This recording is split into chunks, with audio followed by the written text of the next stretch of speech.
will always have people who are more financially educated than others. And when you print more money, or when you go and rack up this sort of national debt, well, then the value of your currency gets devalued, it creates inflation, and inflation disproportionately affects the poor and the financially uneducated, while it more disproportionately benefits the wealthy. This is why you start to see more of an extreme wealth gap anytime you see more of these types of debt crises, anytime you see more of inflation, because some people will understand it much better than others. So let's take a look at what's going on here in the United States. Here's a chart from the Federal Reserve Bank that shows the M1 money supply of dollars. I'll explain what that means, but just for now, understand that it's the amount of dollars out there. And what you'll see is that in 2019, I'm showing from 2019 until now, in January of 2019, there was about $3.7 trillion out there. You go to January of 2020, there was about $3.9 trillion out there. And then suddenly between March, April, and May, you saw this massive spike in the amount of dollars out there. Now, what happened during this time? Well, for one, we had the pandemic, and then the Federal Reserve Bank started an unlimited amount of quantitative easing. So you can see in March of 2020, there was about $4.2 trillion out there.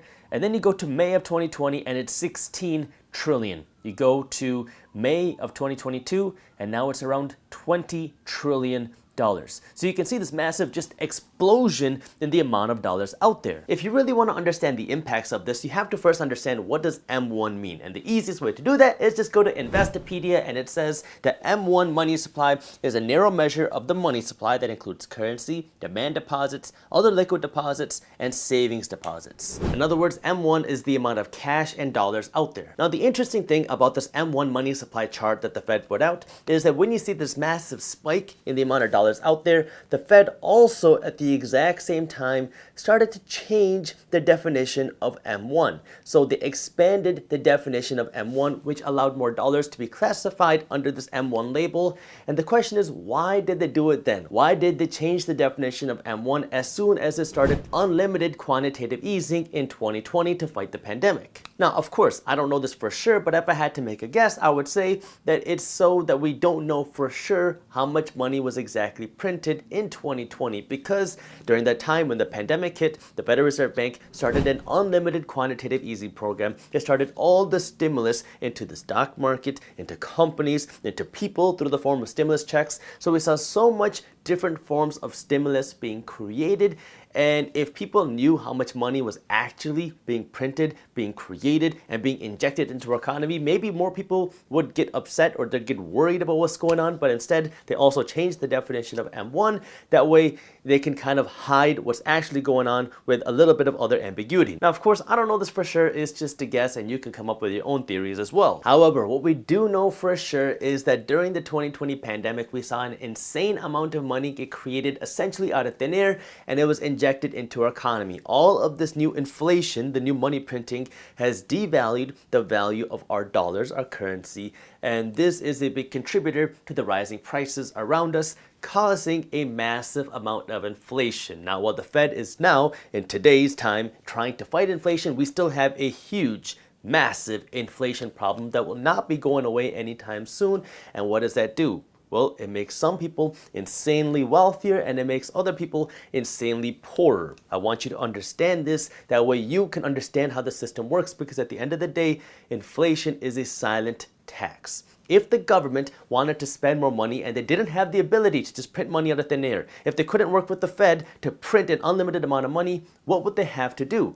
Well, either they spend too much money and then they default, which would cause an economic collapse, or they have to raise your taxes, because that's the only other way that the government can raise money without going out and getting debt from somewhere else. If the government wants to spend more money without going into deeper debt, without borrowing money from the Fed, without printing money out of thin air, they have to raise their taxes. And what would happen if the government started raising your taxes in the middle of an economic crisis like the pandemic? People would freak out and they would not agree to that. So instead of actually raising taxes to cover their higher costs, what do? They create inflation, which is a silent tax, which everybody has to pay for, but inflation causes disproportionate pain for the have-nots compared to the haves. So this is where financial education is so important, and that's the first concept that you want to understand, because this problem is not going away, and it looks like this problem might continue to get worse, which brings me to number 2. Second, we're seeing an economic slowdown happen here in the United States, and a big contributor to this economic slowdown is this massive amount of inflation that we're having right now, because the cost of everything has gone up so much that people just don't have the same amount of money as they did before left over after paying for the necessary expenses to go and spend and shop. This is creating an economic slowdown because now people can't go out and just buy things because, well, gas is expensive, rent is expensive, food is expensive, and so your necessary items nowadays are taking up such a bigger percentage of your income that most people don't have leftover cash to just go out on a vacation and to just go out and go shopping. What is that doing? It's hurting these other businesses. You can start to see the different factors coming together, because now on one hand we have this much higher cost of living, making it harder for people to survive, and then you have businesses that are making less money because of this economic slowdown, leading to layoffs. So you have people that are losing their jobs while the cost of living is still going up. So what does this do? Well, it causes one layer of assets and money to get wiped away, and then it causes a second layer of assets and money to go on discount. The third factor that we have is that we have the largest generation right now to retire ever. Now, baby boomers are not the largest generation ever. There's more millennials than baby boomers. However, baby boomers are the largest generation to retire yet. There's just over 70 million baby boomers, and the average baby boomer, rather the median baby boomer, has something around $200,000 put aside for their retirement. So now if we multiply this and add it together, if each baby boomer, we just say, has $200,000, that would mean, quick math, that there's about $14 trillion worth of assets here with the baby boomers that has the potential to be passed on. Now, of course, just like with everything else, you're going to see a big imbalance, because some people are going to get nothing, while others are going to make millions through this transfer of wealth. However, the thing that I want you to pay attention to is what's going to actually happen to this money, because this money is going to flow to the Generation Xers, it's going to go to the Millennials, and then it's also going to go, in some extent, to Generation Zers. And most of these generational people are going to spend money very differently than the way boomers spend money. I mean, Generation Zers and Millennials especially spend money extremely differently than the way boomers spend money. So what does this mean?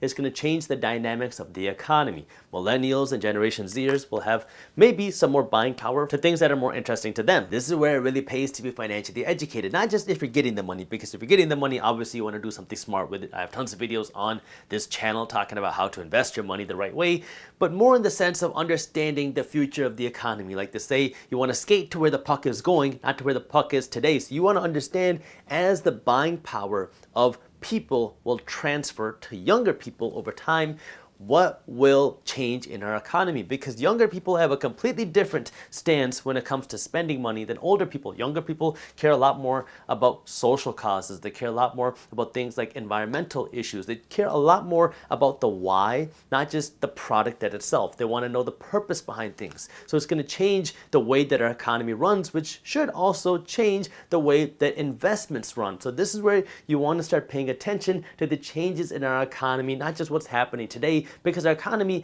isn't stagnant. Things change every single day, and these are the factors that you want to pay attention to. And anytime you see money change hands, whether it's in the form of inflation, whether it's in the form of a recession, whether it's in the form of estate planning, it changes the way that the economy will move. And again, it will make some people significantly wealthier, and it will make some people significantly poorer. If you enjoyed this short clip from my longer videos, here's another clip that I think you'll love. And while you're at it, if you're interested in learning more about how to start generating passive income, our team put together an amazing guide that goes over what passive income is, how to start generating passive income, and different passive income strategies. These are things that you can start doing even if you don't have a lot of money. So if you want to read this free guide on how to start generating passive income for free, all you got to do is click that button right over there. Thank you for watching, and as always, keep hustling.